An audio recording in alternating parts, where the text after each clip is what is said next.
नमस्कार दोस्तों, मैं आपका मित्र साथी BL प्रजापति, मोटिवेशनल स्पीकर, लेखक, Bajaj aliens life insurance consultant. दोस्तों, आज विषय लेकर आया हूं आपके बीच में, जो होता है अच्छा होता है।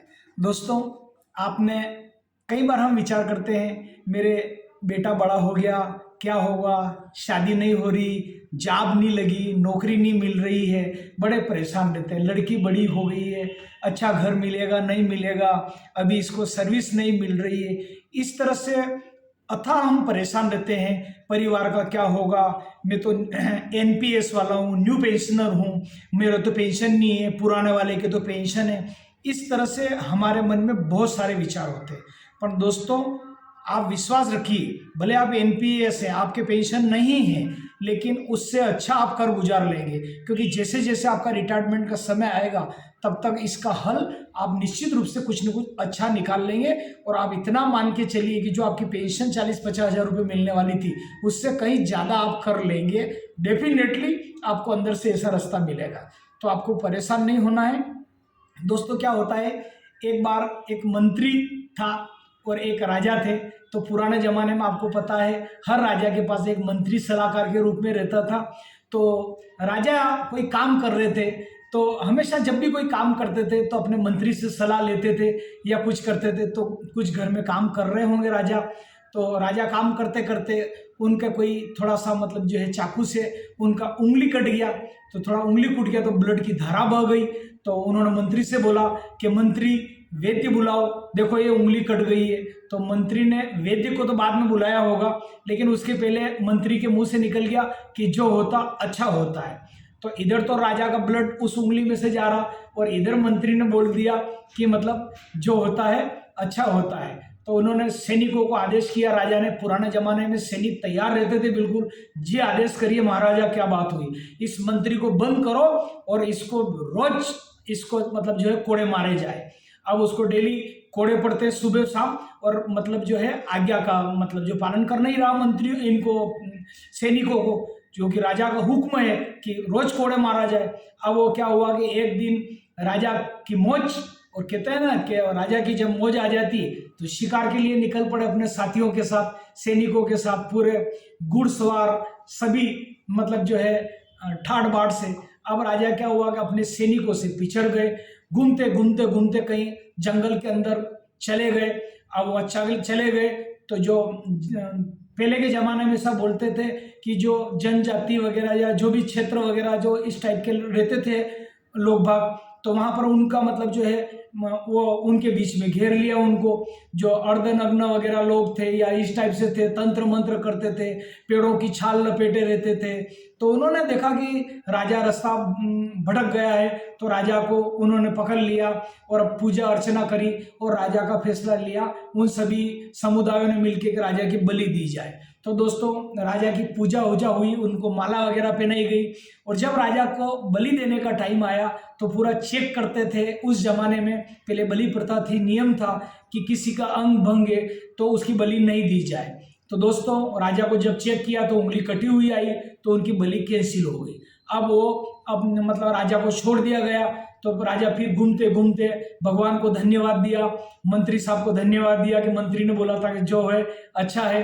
अपने मतलब जो है शीघ्र उन्होंने उधर से उनके जो फौज थे मतलब जवान वगैरह सैनिक, उन्होंने राजा को ढूंढ लिया। बड़ी खुशी का ठिकाना न आया, सब घर गए और उन्होंने बोला कि भैया जो मंत्री है उन्होंने बोला था कि जो होता अच्छा होता है, उनको ससम्मान बाहर निकाला जाए। तो दोस्तों, मंत्री के चेहरे पर खुश थी क्योंकि राजा ने उनको निकाल दिया। तो मंत्री से पूछा कि ये बता कि मैं तो जाके आया और मेरा तो उंगली कट गई थी, तेने बोला था जो हुआ अच्छा हुआ, लेकिन तेरे मन जो हमारे सैनिक है ये रोज कोड़े बरसा रहे, तेरी रोज पिटाई होती थी, तो तेरे लिए ये बता कि क्या अच्छा हुआ। तब वो मंत्री साहब का जवाब सुनिए। मंत्री बोलता, हुजूर मैं तो आपका अंग रक्षक था, आपकी सेना में आपका मतलब खासा अंग रक्षक था, आपकी सारी सेवा पर्सनल में देखता था, तो आपके साथ मुझे भी जाना पड़ता था जंगल में। तो हो सकता था मतलब आप तो मतलब आपकी उंगली कटी के कारण आपकी बलि नहीं चढ़ी और मेरा नारियल सदा के लिए बदल जाता, मतलब फाइल क्लोज हो जाती, मेरी बलि 100% चढ़ जाती। इसलिए अभी भी कह रहा हूँ कि जो हुआ अच्छा हुआ महाराज जी। तो राजा ने मंत्री की पीठ थपथपाई और ससम्मान उसको बाहर किया। तो दोस्तों कहते हैं हमें इस बात को ज़्यादा परेशान न होना है कि मेरा क्या होगा, बच्चों का क्या होगा। देखिए जब बच्चे बड़े हो जाते हैं तो कहते हैं कि वो बहुओं की अमानत है, बहुओं की डिपॉजिट है। अच्छी ढूंढ लेंगे बहू, आप बताओगे, पसंद ना पसंद उनका काम है, आपका काम है पढ़ा लिखा के शादी कर देना।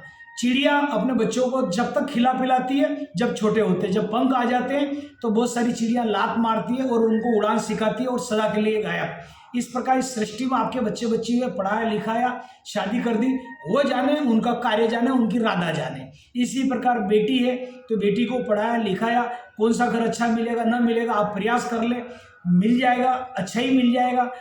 क्योंकि भगवान जन्म देने से पहले उसके लिए भोजन प्रसादी रोजी रोटी की व्यवस्था करके ऊपर वाला भेजता है, बस इंसान तो खाली प्रयास करता है। तो दोस्तों बेटी है तो दामाद की डिपॉजिट है, दामाद उसको ले जाएंगे, अच्छे वर आप मिल जाएंगे और हो जाएगा। तो बहू है बेटे की जमानत है और आपकी बेटी दामाद की अमानत है। तो दोस्तों ये कहावत है, इसलिए आप चिंता न करें, अच्छे खाएं पिए, हंसे और रोज आनंदमय जीवन जिए, डेली जिए। लेकिन तनाव और स्ट्रेस में रहोगे तो आप 70 साल 75 साल जीने वाले तो 50-55 में आपकी फाइल निपट जाएगी। दोस्तों तो रोज मुस्कुराए। एक सामान्य व्यक्ति, एक सामान्य शिशु जो रहता है बच्चा, वो दिन में कम से कम 200 बार मुस्कुराता है, ऐसा बताते हैं। और जो यंगस्टर्स रहते हैं वो दिन में कम से कम 20-25 बार मुस्कुराते हैं। और जो मतलब बूढ़े हैं, बुजुर्ग, वो तो मुस्कुराते नहीं, वो एक आध बार कब मुस्कुराते जब वो कोई गिर जाए कर जाए या ऐसी कोई बहुत ज़्यादा हो जाए, वो मैंने कहा था कि ये गिरेगा तब जाके उनको शायद हंसी आ जाए, अच्छा मतलब बहुत सीरियस स्थिति में हंसते, बाकी नहीं हंसते। तो दोस्तों आपको ये वीडियो कैसा लगा? आप मेरे चैनल पे यूट्यूब पे आप नए हैं तो BL प्रजापति मोटिवेशनल स्पीकर को आप लाइक करें, सब्सक्राइब कर ले और शेयर करें अपने दोस्तों को। दोस्तों वीडियो बहुत अच्छा है, इसको अधिक से अधिक सब्सक्राइब करें, शेयर करें, लाइक करें। दोस्तों आज के लिए इतना ही, पुनः नए वीडियो के साथ मिलते हैं। मैं BL प्रजापति मोटिवेशनल स्पीकर, लेखक, बजाज लाइफ इंश्योरेंस कंसल्टेंट। आज के लिए इतना ही।